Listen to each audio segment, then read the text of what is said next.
Arcadian Vanguard presents the Wrestling News in your daily wrestling newscast for Wednesday, January 29th, 2025. Good morning, I'm Mike Sempervive. We begin today with last night's NXT broadcast live on the CW from the WWE Performance Center in Orlando, Florida. In the main event, Bianca Belair and Naomi defended the WWE Women's Tag Team title, defeating Lash legend and Jakara Jackson. Jakara right now, going from behind, shoulders down. Counter, kick out, tag. I don't know if I like that. I don't know either. Jakara just got caught. We can talk about the officials later. Look at Bianca, look at Naomi, champions in control. Dropping Jakara. Come on. Bianca into the cover to retain the gold. Bayley appeared in the opening match, teaming with Julia to beat Cora Jade and Roxanne Perez. NXT champion Obafemi was a guest on the Grayson Waller Effect, where he got into a confrontation with Trick Williams. Well, Trick not playing around. Just wiped out Theory. A-Town down under, trying to get a jump on Trick Williams, and they're sent to the outside. Wiped out wide open. Baby. A thunderous fall from grace.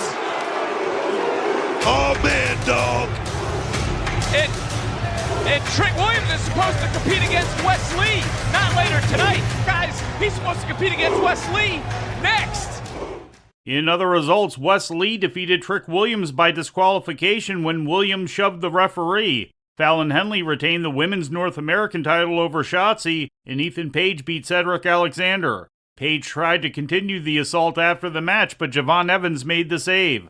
In ratings news, last weekend's edition of Saturday Night's Main Event brought in 1.494 million viewers to NBC, according to WrestleNomics. That's down from the previous audience of 1.59 million for the return episode of the show on December 14th. The rating in the 18 to 49-year-old demographic was a .33, also down from the last edition's rating of .42. The episode of AEW Collision, which ran against Saturday Night's Main Event last weekend, drew an audience of 250,000, according to WrestleNomics. That's down from the previous week's audience of 342,000. The rating in the 18 to 49-year-old demo was a .07, down from the previous week's rating of .10.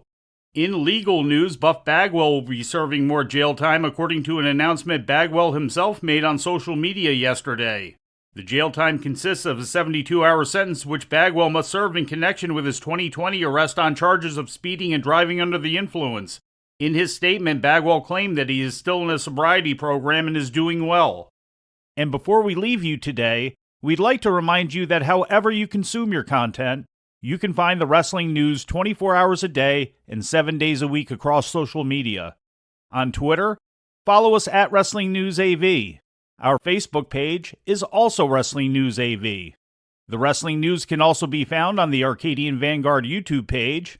And for those who utilize Amazon Echo devices, just tell Alexa to play the Wrestling News podcast. And remember to make sure you add podcast at the end. Once again, for daily updates, breaking news, and more, follow the Wrestling News across social media.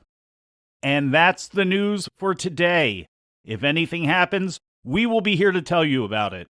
No clickbait, no paywall, just the Wrestling News.